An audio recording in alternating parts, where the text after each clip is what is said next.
Pag sinabing Microsoft 365, ano ba yung unang pumapasok sa isip nyo?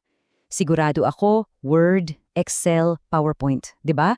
Yun yung usual eh. Pero paano kung sabihin ko sa inyo na malaki ang nami-miss out ninyo kung ganyan lang ang tingin nyo dyan? Na para lang siyang isang kahon ng mga app? Tara, alamin natin kung bakit. So para mas madali nating maintindihan to, isipin natin ang M365 na parang isang napaka-high-tech na building. At sa gagawin natin ngayon, para tayong magkakaroon ng isang architectural tour, magsisimula tayo sa pinakailalim, sa mismong pundasyon. Tapos aakyat tayo sa bawat floor. At titingnan natin kung paano nagko-connect ang lahat para makabuo ng isang workplace na hindi lang basta gumagana, kundi matibay, matalino, at syempre, secure. Okay, gaya ng kahit anong matibay na structure, lahat ay nagsisimula sa pundasyon.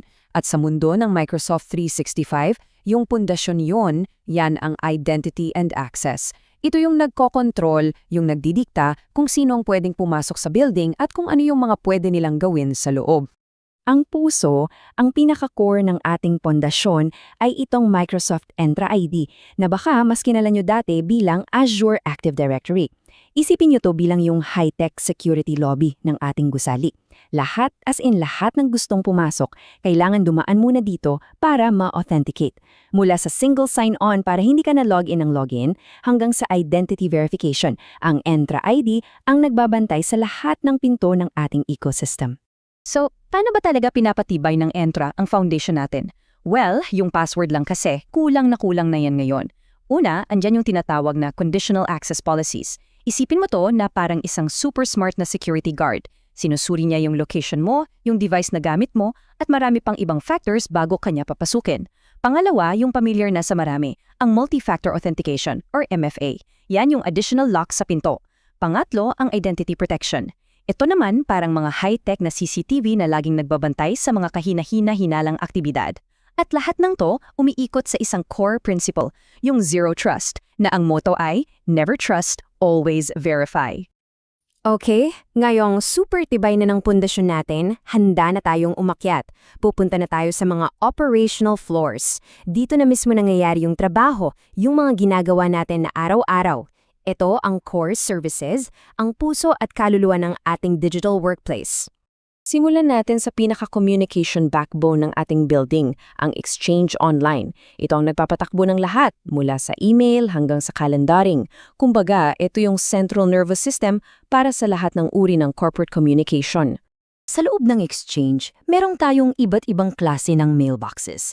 Nariyan ang user mailboxes para sa bawat empleyado, shared mailboxes para sa mga team gaya ng sales or info at distribution lists para sa mabilisang group messaging. Pero, ang isa sa pinaka-powerful na feature dito ay yung transport rules. Isipin mo to bilang yung traffic enforcer ng buong email system natin. Kayang-kaya nitong iscan ang mga email kung may sensitive data, i-block ang mga delikadong attachment, at mag-apply ng encryption. At lahat yan nangyayari automatically. Akyat tayo sa susunod na palapag, ang Collaboration Hub, ang Microsoft Teams. Isipin mo naman to na parang isang modern na open-floor office kung saan nagaganap ang lahat ng teamwork. Nandito na ang chat, meetings, calls, at file sharing. Lahat sa iisang lugar, sa iisang interface. At dito talaga natin makikita kung gaano kaganda yung integration ng M365. Kasi kapag gumawa ka ng isang team, hindi lang yan isang simpleng chat group. Sa likod niyan, yung behind the scenes, ang daming nangyayari. Automatically nag-create ang system ng isang dedicated SharePoint site para sa lahat ng files ng team. At kasama pa dyan, isang Exchange Group mailbox. Itong mismo yung patunay na hindi lang to basta pinagsama-famang mga app, isa talaga siyang tunay na integrated platform kung saan lahat ay nag-uusap-usap. Ngayon, yung tanong, saan napupunta lahat ng files na yan? Dito tayo papasok sa ating central library at internet, ang SharePoint Online.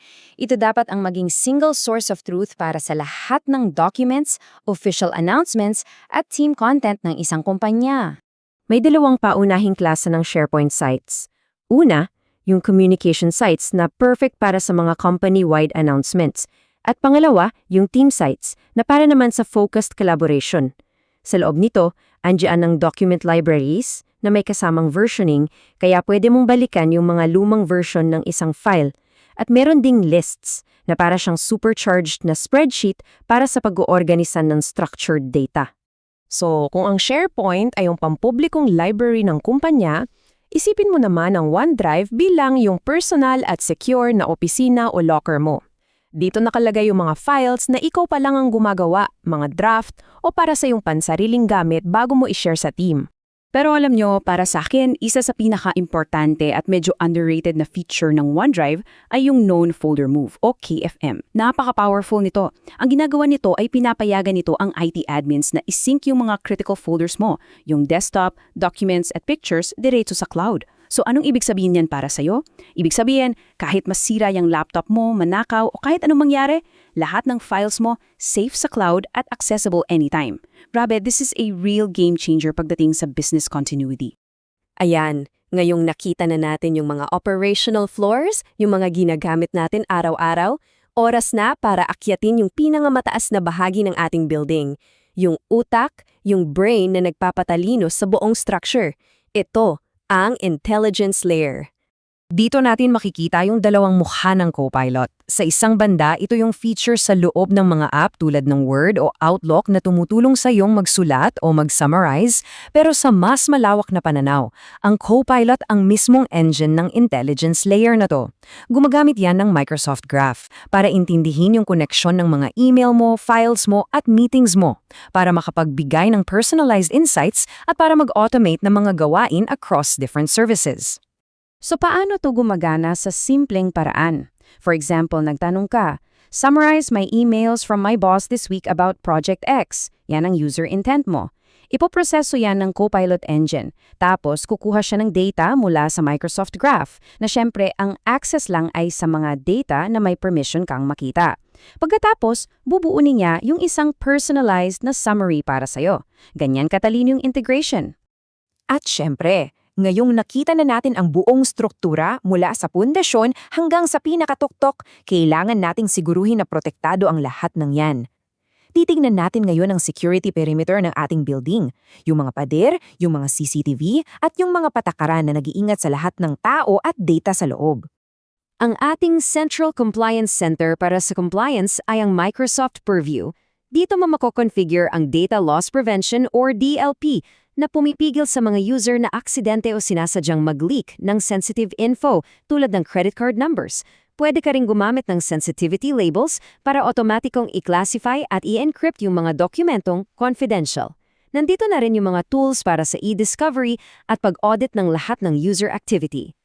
Ngayon, kung ang Purview ay para sa compliance at pag-iingat sa data mula sa loob, ang Microsoft Defender XDR naman ay yung ating active defense laban sa mga banta mula sa labas. Ito yung panangga natin laban sa phishing, malware at ransomware. At pinapatibay nito lalo yung zero trust model na sinimulan natin sa foundation.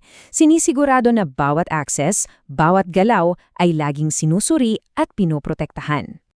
Ayan, so para i-recap yung buong architectural tour natin, ito ang 5 layers ng Microsoft 365. 'Di ba? Nagumpusa tayo sa pinakailalim sa pundasyon, which is identity.